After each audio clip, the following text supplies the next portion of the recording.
I have a little different viewpoint now about prayer, and I don't really pray like that, but I think it does help people get to their heart.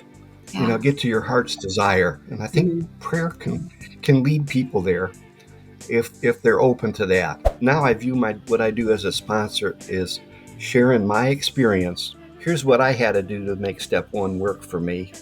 Yeah. Now, let's find a way that it can work for you. And let's find a way to put it so that it makes sense to you.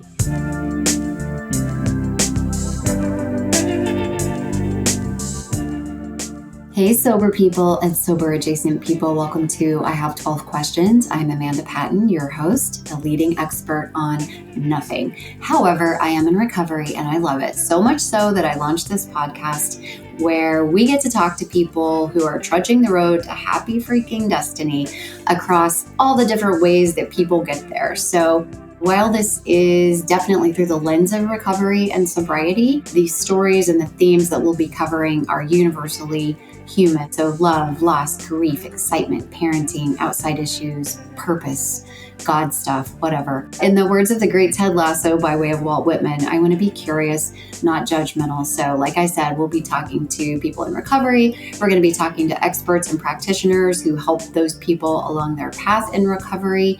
And we're just really excited to hear people tell their stories and to be inspired by them and to create a community of support for everybody in recovery and people who know and love people who struggle with addiction issues and whatnot. So anyways, we're so glad you're here and thanks for listening.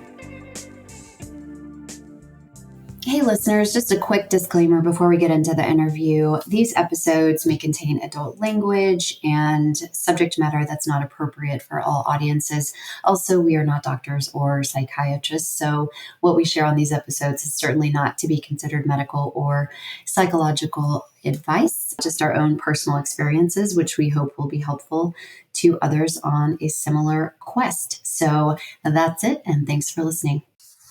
Okay, happy day, sober family, and our entire listener community. Thank you so much for joining.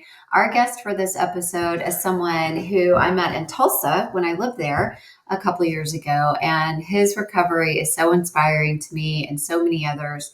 And so is his activism and inclusion in recovery and helping to create space without religiosity, and helping just to evolve, the 12-step program or programs. His name is Jeff, and he remains a weekly part of my program, even though it's over Zoom now, rather than in person each week. And his episode will be available wherever you get your podcast and also on YouTube. And thanks for your support. So, having said all that, Jeff, welcome to the show. It's so good to have you.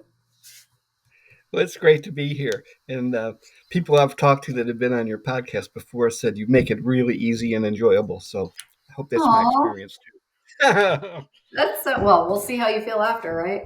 Okay.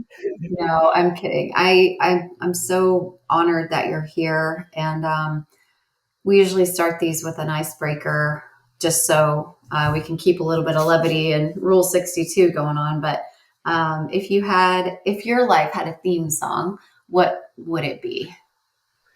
Well, I was telling you this is the question that gave me the hardest time. I thought about this for weeks, but I remembered back to when I first uh, walked in the rooms back in 1990, and those first couple months were rough, and I did make some friends along the way. And one morning I was feeling particularly down. This good friend of mine gave me a song to listen to, and it's by a guy that hung around in Texas and Oklahoma, Jerry Lynn Williams, and it's called "Sending Me Angels." And it seems like that's a really strange song for me to pick because over the years I've moved away from believing in angels and deities and so forth. But the song still brings a lot of emotion to me. You can even hear it in Mhm. my voice. I've got to the point where I think it's really talking about the people in my life. And it seems like whenever I was in trouble, at a low spot, people were there. Mhm. And some might call them angels. I think it may be angels and men and women. I don't know. But people were there. And it's because somehow along the way, I learned to ask for help and reach out and talk about the pain, whatever was going on. And Yeah, that's made all the difference. And so I still think I like that song. Yeah, that's beautiful.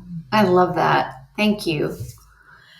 Well, let's just start at the beginning. Where I know you've been sober for 34 years, which is incredible. But like, when is your sobriety date? And can you kind of just take us back through, what it was like when you were in active addiction? sure. Well, I got sober in February of 1990, and it was just a snowball of events that took place. I'd gotten remarried, and I had this step family that I thought would be the Brady Bunch, and it wasn't. Mm, And my oldest stepdaughter took a bunch of pills one day and ended up in the emergency room. Fortunately, she didn't take the kind that would kill her, just make her really sick. But I went to my EAP at the Postal Service. That was my career, and I always remember he says, I wanted to say, where's the best place to get her help? And he said, I got an even better idea. I got a place that your whole family could go to and take a look at what's going on. I thought, oh, that's great. Little did I know that I expected it to be the counseling center for happy families or something. And we walked in the door, and it was a West Oak Psychiatric Hospital, and the door locked behind us. And I thought, oh boy, I'm in trouble. But wow.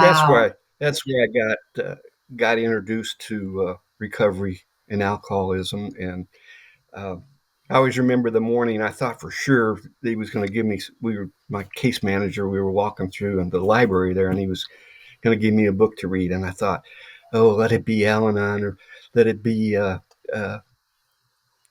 some innocuous 12-step program, Right. Motions Anonymous or something. He walked right over to the big book, Alcoholics Anonymous, and gave it to me. And I thought, oh boy, the jig is up. But I was pretending to be a codependent for a long time at treatment there, and I couldn't maintain it. Yeah. Eventually, after about 2 weeks, I said, you know what, I'm an alcoholic. Yeah. uh, and I started off um, drinking. I probably started drinking alcoholically when I was a teenager, toward the end of high school. Um, my folks had become hyper religious, and it just didn't seem to fit. And when I had a chance to escape, I did. Yeah. Um, I even got married the first time, uh, kind of in an alcoholic haze, but also to get away from my folks and in the religion. And I still had a pretty good start. I walked into a career out of high school. There was a help wanted sign at the post office window, and I went in, and it turned into a 42-year career, which I was pretty happy with. Wow. That's awesome. But although things, I started off at kind of a high plane. I always look at it as like a long slope to Hmm. trouble. And I remember I never had seen this before, but when I walked in treatment, they had a chart on the wall, and I don't know that they use it much anymore, but it was called Jelnick's curve of addiction and recovery. And I looked at that thing, and it started off with some simple things of on your way to trouble, uh,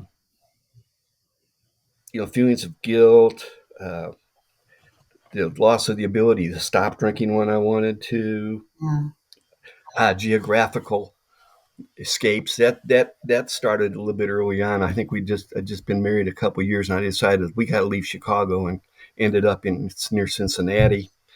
And just that downhill curve just kind of escalated. I Yeah. got in loss of cars, lost apartments over and over again, and it all revolved around drinking, and I never saw it.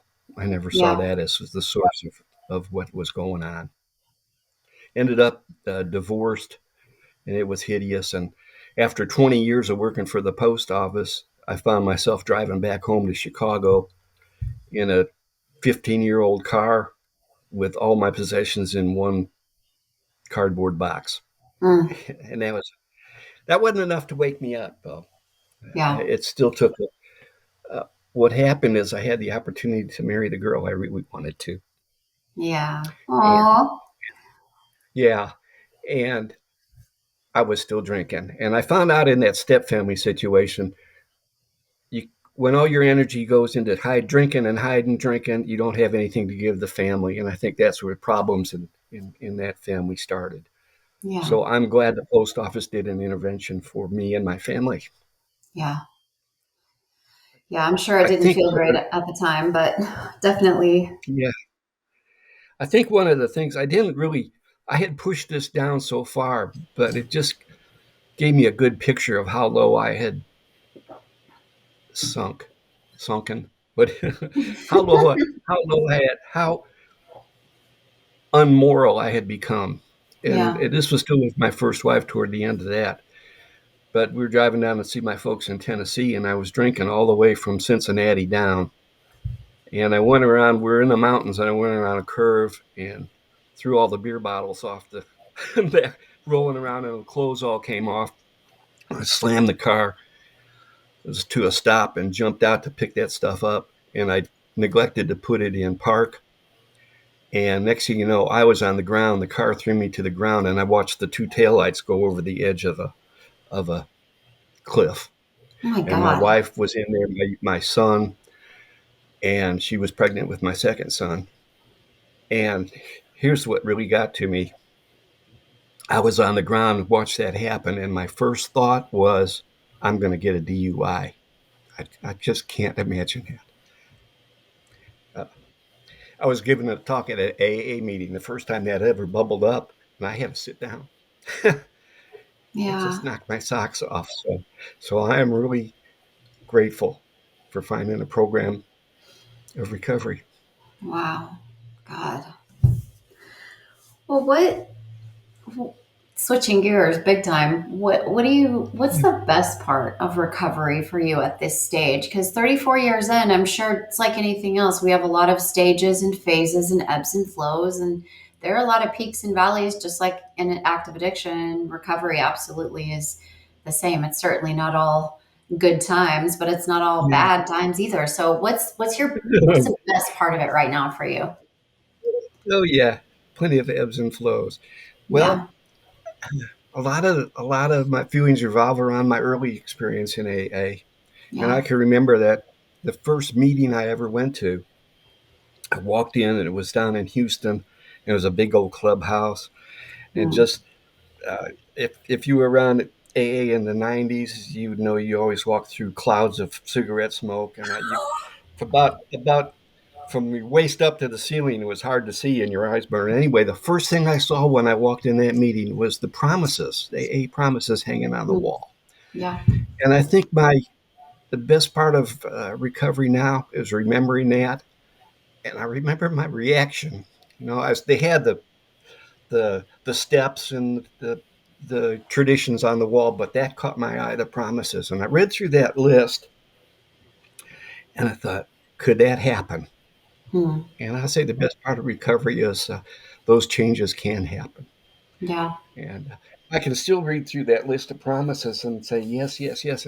The only one that kind of sticks is the one at the end that God could do for you what you could not do for yourself. And I Yeah. currently feel we are doing it for ourselves by the work we put into our recovery. Yeah. Yeah. And with other people, like being supported in recovery. But I know that for me, when I walked in and saw that God stuff, with the steps and whatnot, I was like, oh, brother, here we go again. Like somebody's going to try to make me, because I had grown up in that Southern Baptist, like I was just yuck.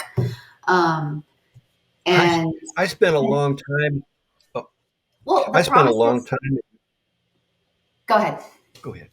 I Go spent ahead. a long time in early recovery trying to make that fit an understanding of religion and God and the steps. And I got to the point where I finally had to say, I give. I can't make it fit. I've got this Yeah. scar from that early experience being I consider a religious cult. Yeah. And I gave up trying to bridge that gap. And I started looking at things differently in the program. And one of the things is that God's going to do this stuff for us. Right. and I've changed my viewpoint on that. So Yeah. I think I was pretty seeing, miserable along the way there. Yeah. oh, yeah. But seeing the promises is where I could at least go, okay, this is what I'm working toward without all the God stuff there at the beginning. And then I had a sponsor that was very open minded and very flexible and just allowed me to sort of ease into that. And that helped me. That helped me a lot, because I had to realize that nobody was coming to save me. Nobody was going to come Mhm. rescue me from myself. Not God, not a doctor, not anybody. I needed to. I was either going to do it or it wasn't going to happen. And I think that was it wasn't the answer I wanted. But then when I realized I wasn't actually alone, I had all these people doing the same thing together. That's when I was like, okay, I get it. Like, well, what do you think is your worst or hardest part of recovery now, if there is one? What do you struggle with the most Well, right now? this this after all these years in AA, I still struggle with being honest about my feeling, my internal what's going on, and expressing that. Yeah, It's really hard for me, and I'm fortunate. I've got a wife who has been active in recovery and 12-step programs as well, and she's patient enough to worm it out of me. I don't know what it is. I had such great practice in hiding in growing up and in that religion that it yeah, still rears its ugly head sometimes. And you know, uh, I know it's safe to talk to people, yeah, but I still have a lot of resistance to it. So, it's easy for me to say and say, how are you doing? Oh, great. And I'm not. yeah. So I work on that constantly. Yeah, and when you share in meetings, I feel like you're always so forthcoming and raw and accessible. And I admire your marriage a lot, that y'all love each other so much and that you have that support for one another. But religiosity as a child, I think it does train you to kind of keep secrets and you don't want to get Hmm. judged and shamed. And so it's still that reflex of like, if I say how I really feel, maybe this person is going to go away from me or they're not going to love me or they're going to judge me. And um, I totally understand, what you're saying. Is this, I mean, my next question is, why is creating more space for secularism and inclusion in general and in AA, why has it been such a big thing for you? But maybe it stems out of that, right? Like, why is that such a big deal to you? Because you're so active, not just in meetings, but at the big, you know, the hierarchy of AA as an organization. Like, you're very involved in all that. What made you want to do all this work around that? Well, it was a drawn out process. Like I said, I've been in AA for a long time, and you start doing things by rote and not really thinking about it. Yeah, And so, I don't know, maybe up to 10 years ago, I know this process started going on, and I started noticing other people in meetings differently. Uh, I was standing next to a fellow that was Jewish, and just when they insisted on closing the meeting with the Lord's Prayer, I was like, "Ugh."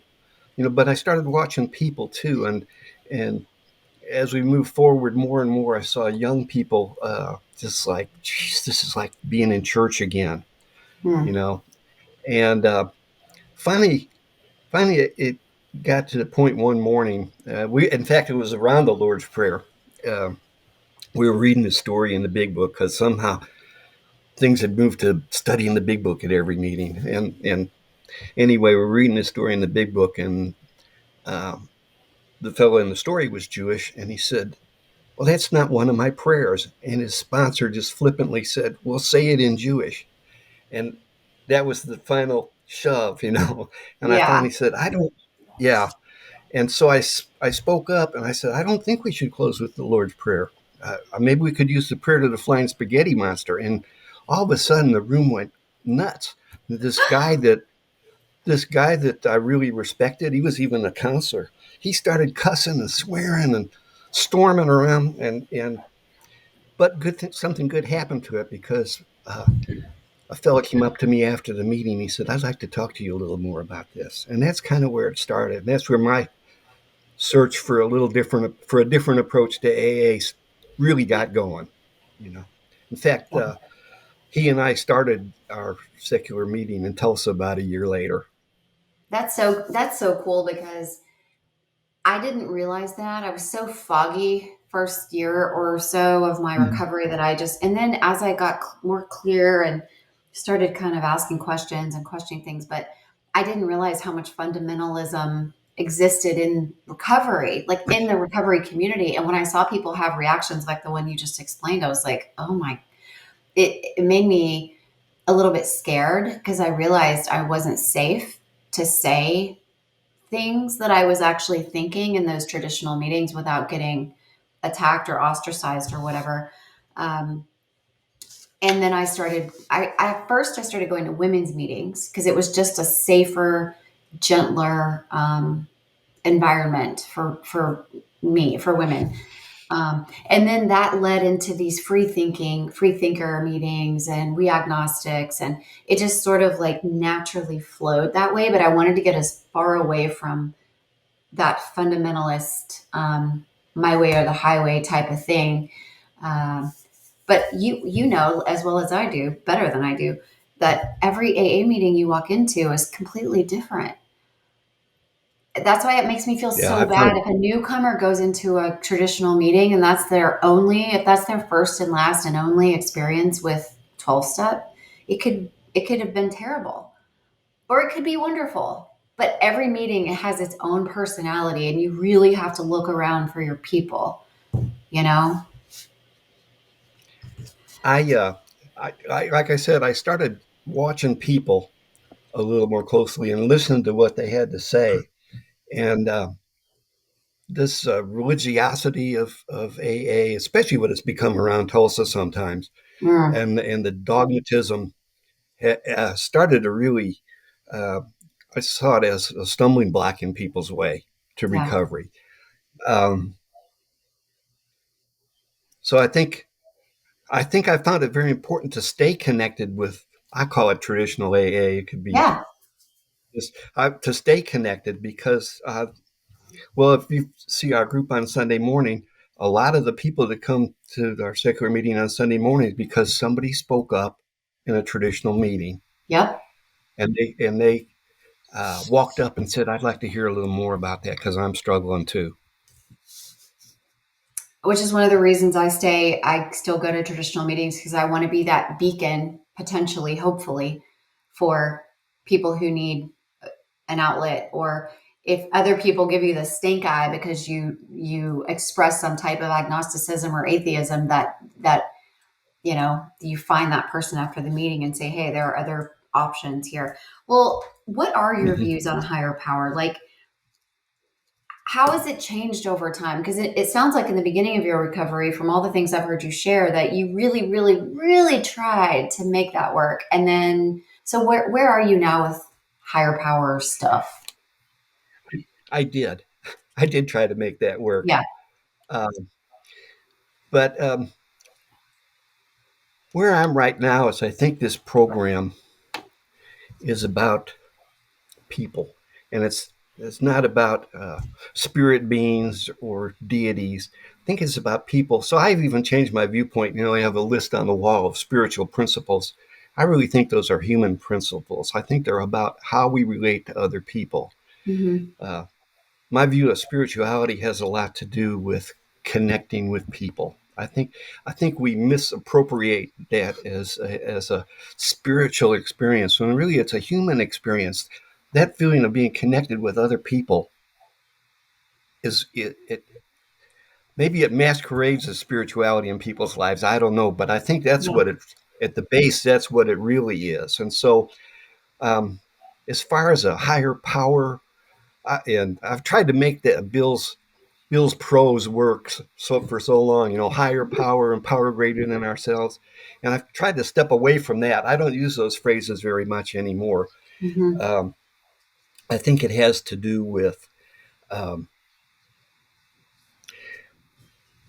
changing the way we treat our fellow travelers.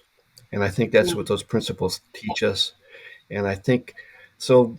My viewpoint of a higher power, this dogmatism that's worked their way in, it's almost like the step says, have a higher power and you better be able to explain it to me. And if it's not God, you better be able to defend it. And I don't think that's the intent of the program at all. I think No. it's a very personal decision.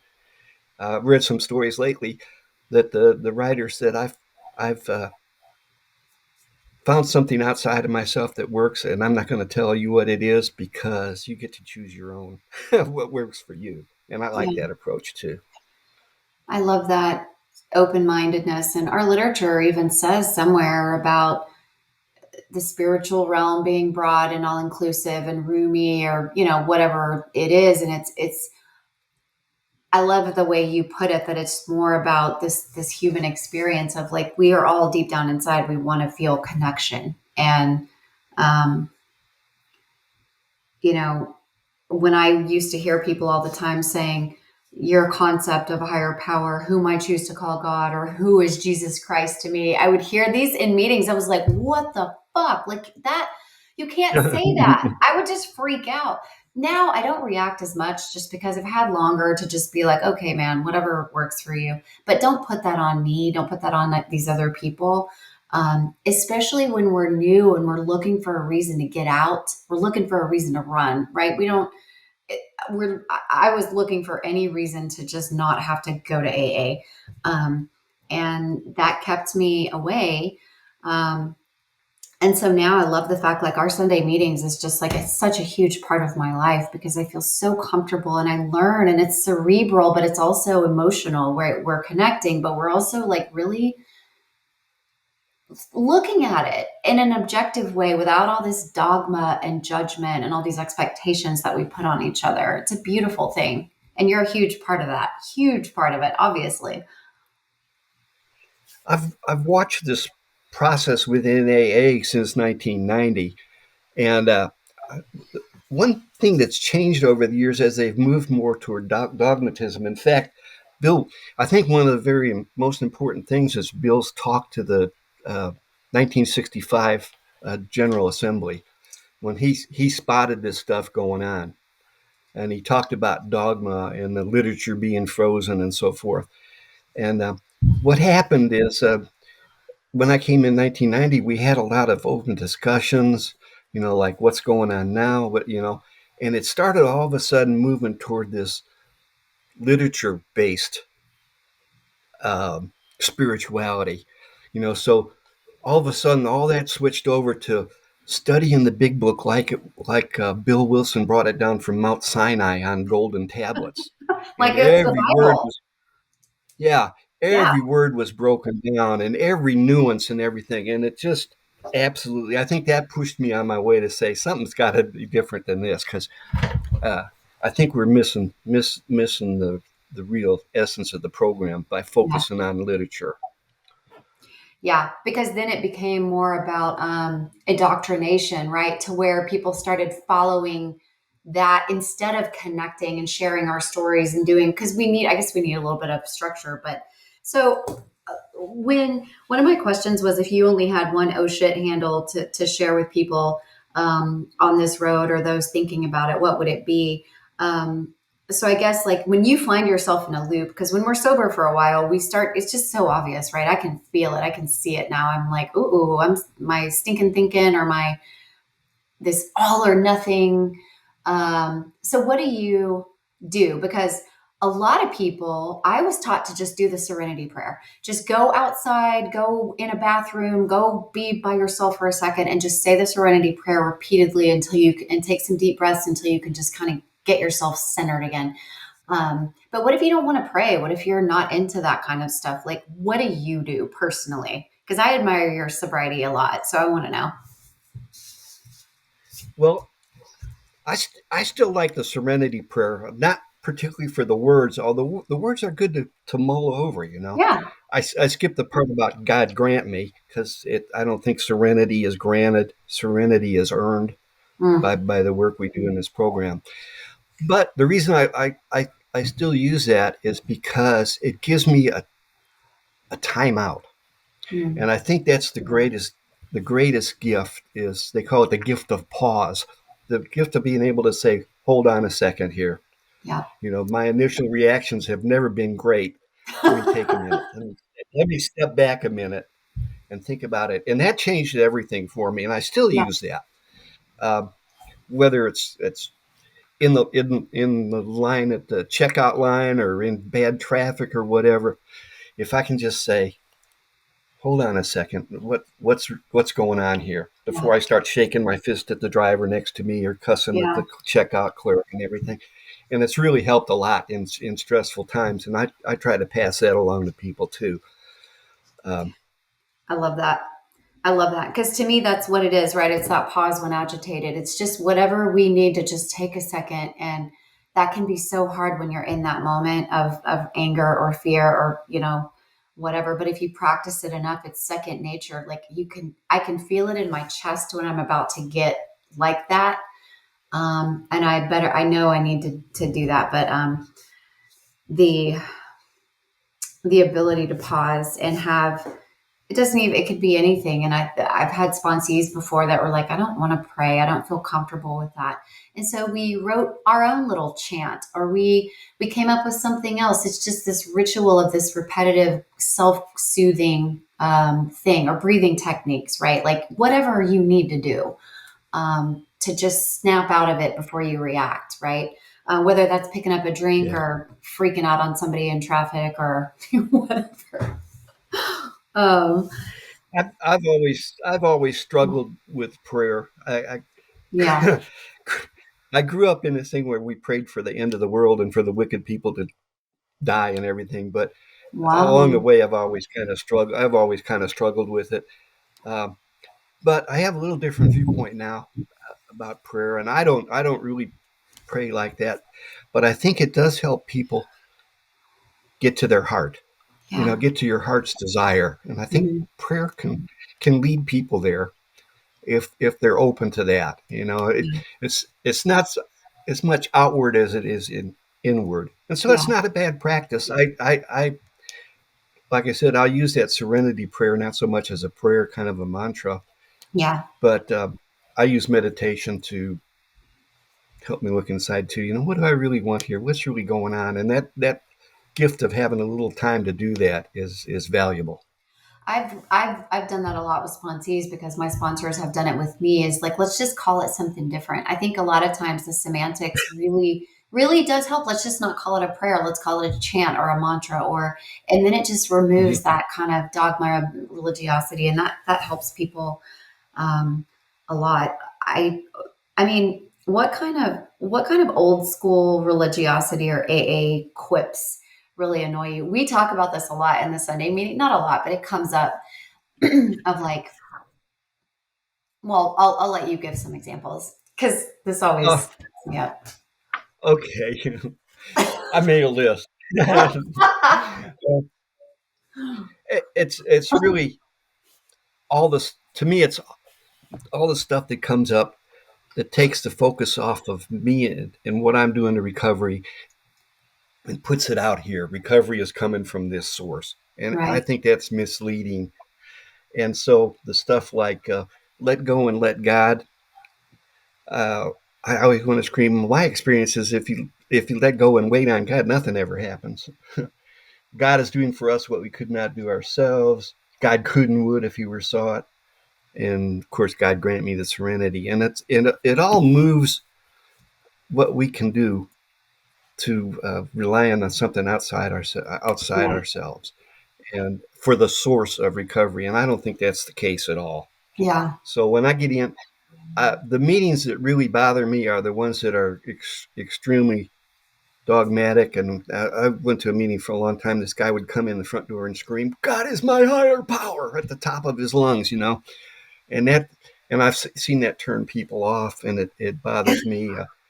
I no longer I no longer go to. I stay at meetings when they get ridiculous. You know, I don't go to the meetings where they're studying we agnostics for the 30th time. Uh, I think that's a really abusive language on the part of Bill Wilson. I'm curious as how the plain language big book is going to handle that abusive Yeah. language Bill used in that chapter. Yeah.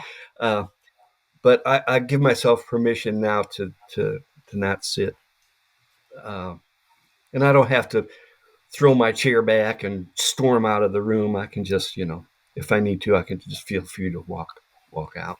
Yeah.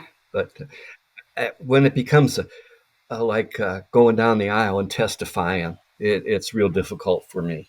Yeah. Yeah. No, that's great. And people need to be reminded that they have permission to leave situations that are abusive or uncomfortable. Um, and sometimes we feel like we're not because we've been made to believe that we're so desperate and that if we don't go to this meeting, we'll totally relapse. And like, there's all this kind of fear mongering, just like in churchy situations. Like if you don't do X, Y, Z, you're going to hell. And it's got a lot of those same feelings in those types of meetings. And I don't like it when people just act like praying is just going to make whatever. So if you've experienced a trauma or you're working through something or you need to really go do some work on something, the suggestion to just pray about it.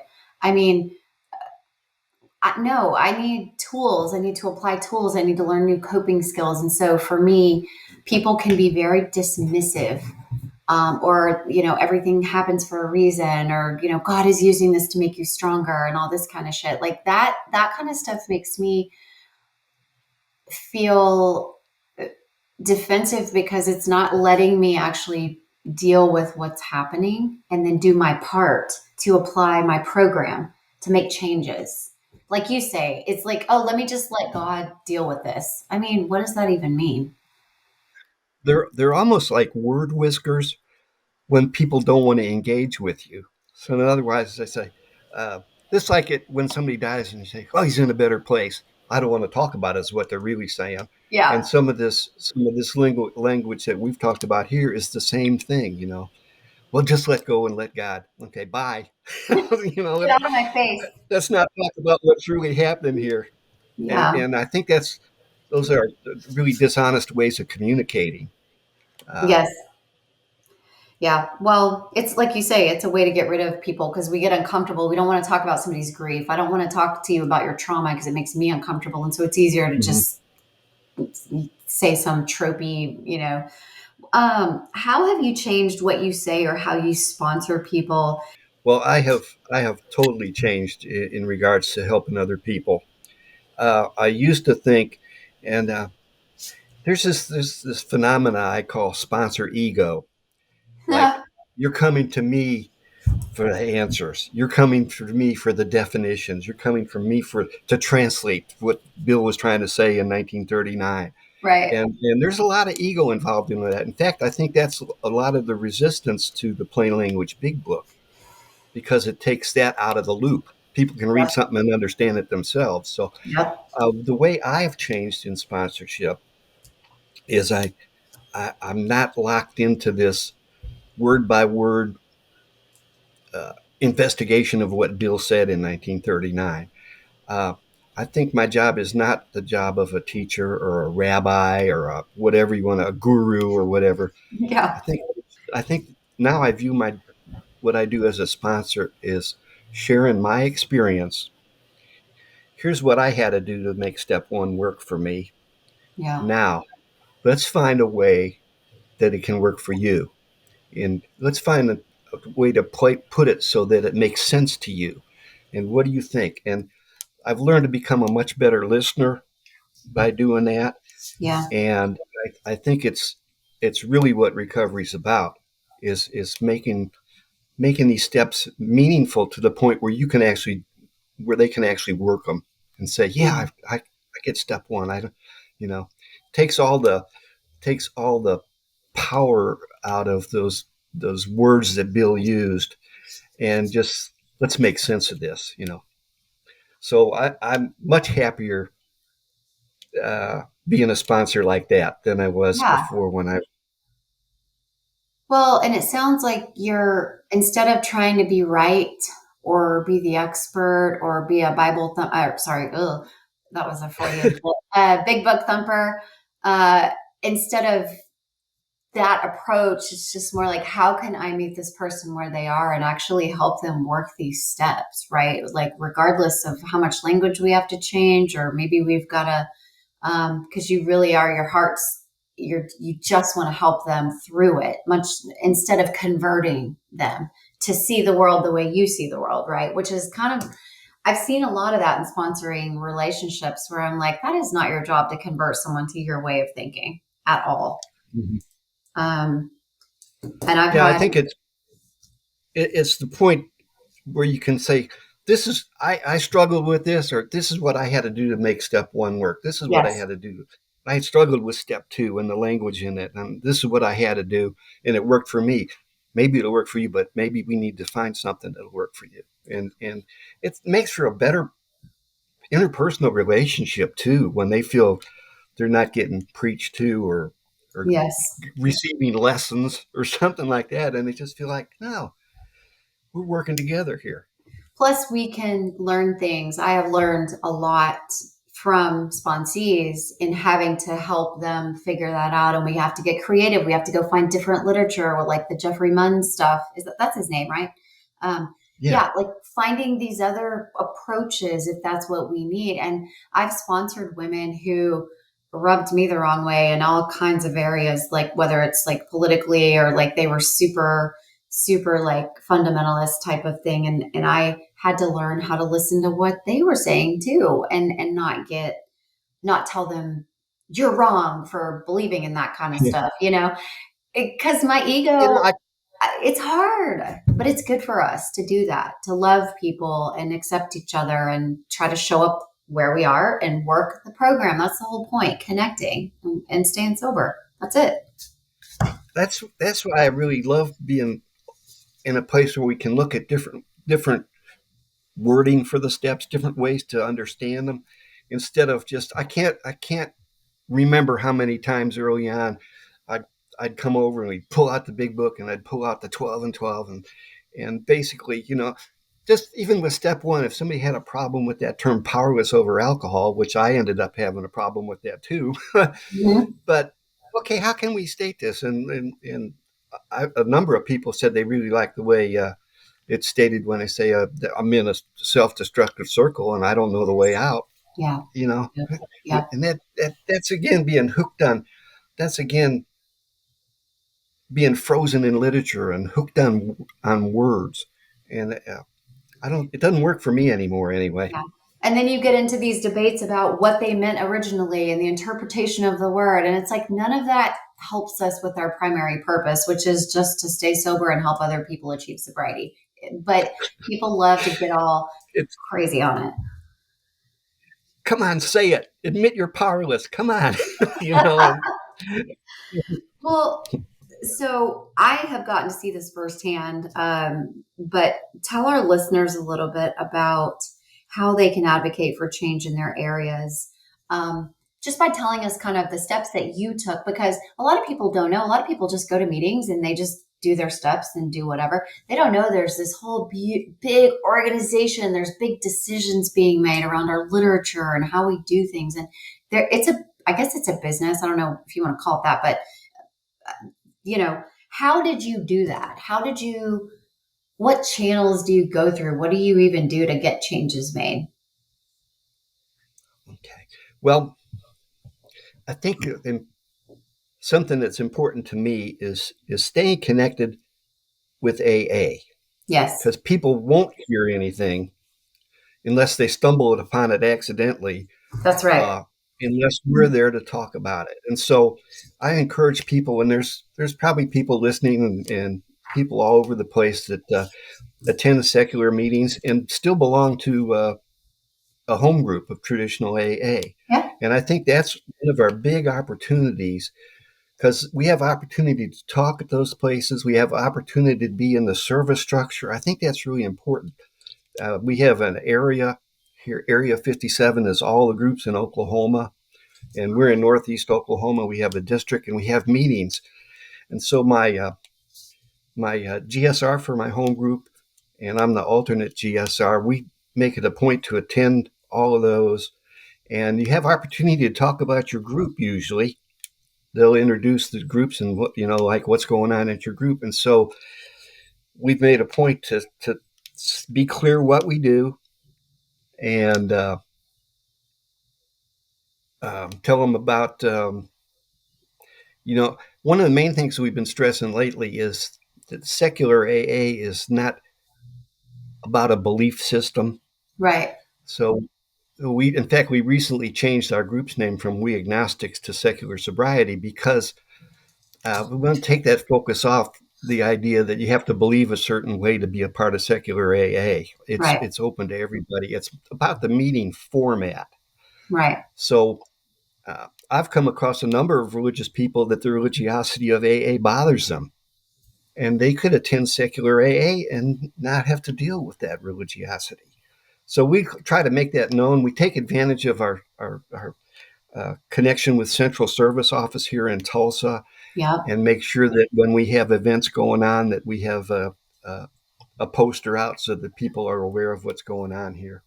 But I think those are two big things, and um, on a level of national and international, we're kind of looking for people that are still connected in the AA service structure to join with us and come to do some brainstorming on ideas to Right. spread this information to other people. Because there's international secular and there's conferences and there's just more and more involvement, but it's in conjunction with traditional, right? So it's not like we're breaking off or we're warring factions or any of that kind of thing. It's everyone Exactly. working together so that you can go where you feel comfortable and whatever's going to help you in your recovery. And I didn't really understand all this until I started getting into GSR stuff and my women's groups and different things like that, and going to conferences and writing letters, and they're trying to make decisions about things, and even things about wording in the big book or gender or some of the misogynistic uh, types of things that are in the book that some of us find offensive, and all these decisions about getting stuck and frozen in the literature, like you said, and from the 1930s, and trying to apply that today. Being inclusive across everything, right? Religiosity, gender, this and that, whatever, without rewriting the foundational structure of a program that has helped many, many, many people get and stay sober. So that's a tricky balance, but you can actually get involved in helping to make those changes. You don't have to just be a spectator who goes to meetings, right? And I think a lot of people may not know that. Um, so that's good. I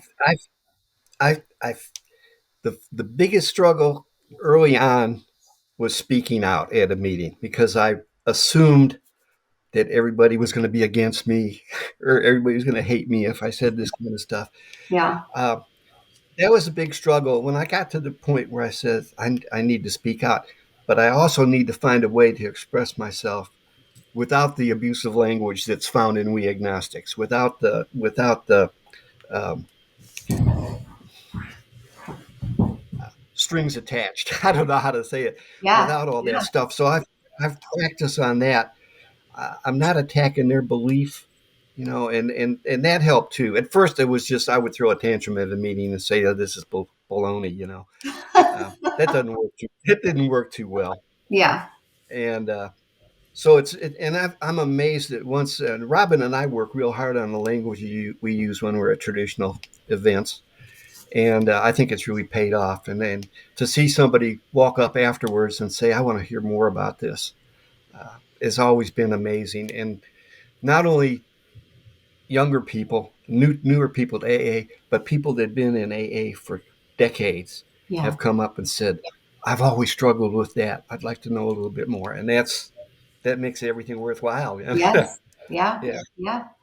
Well, what kind of triggers, if you even have them? Some people are like, oh, I don't really deal with that anymore. But do you have any triggers that can still make you feel wobbly in your program? And you know, besides pausing, we've already kind of talked about that. But what are your tools nowadays when you feel like you just get triggered by something?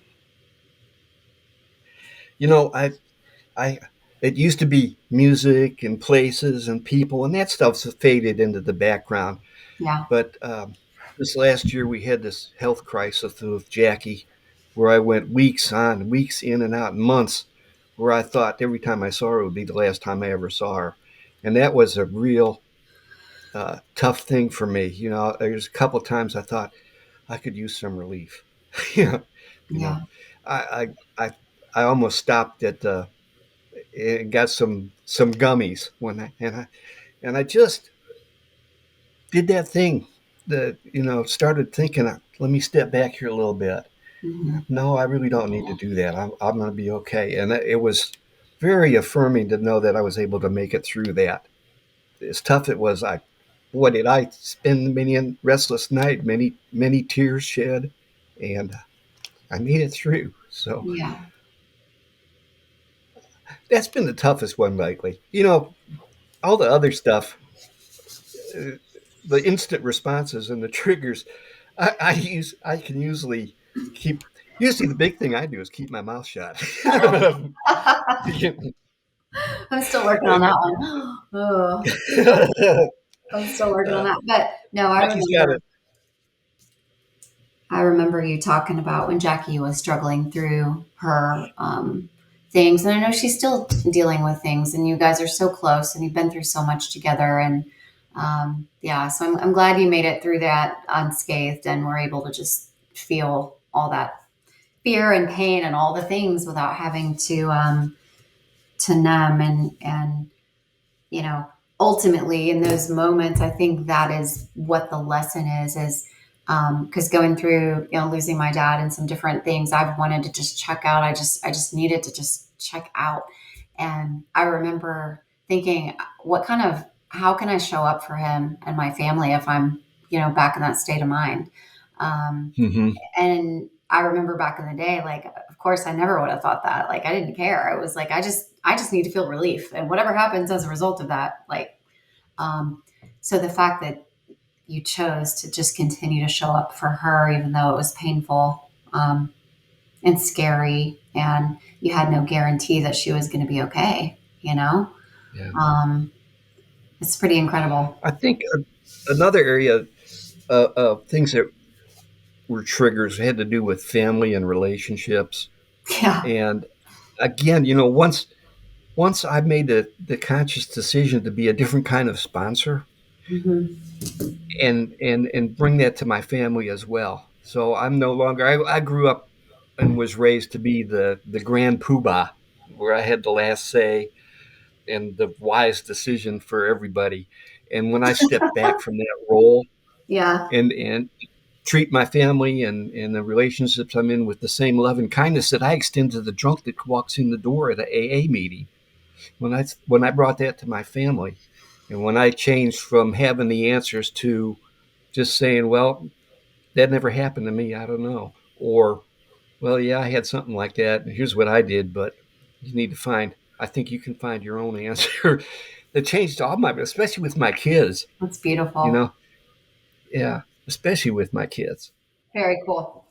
Very cool. Well, I love the open mindedness and the spaciousness of how we all continue to evolve. And we've got crusaders out there like you, and advocates and activists who are raising their hand and saying, because it is scary. People do have reactions, and it is always scary to stand up for something that's different than what the tradition has been. And so thank you for doing that. Thank you for advocating for so many other people who just need alternatives. And I can't thank you enough for being on the show and for sharing all this with me and with my listeners. I really just adore you, and I admire your program so much.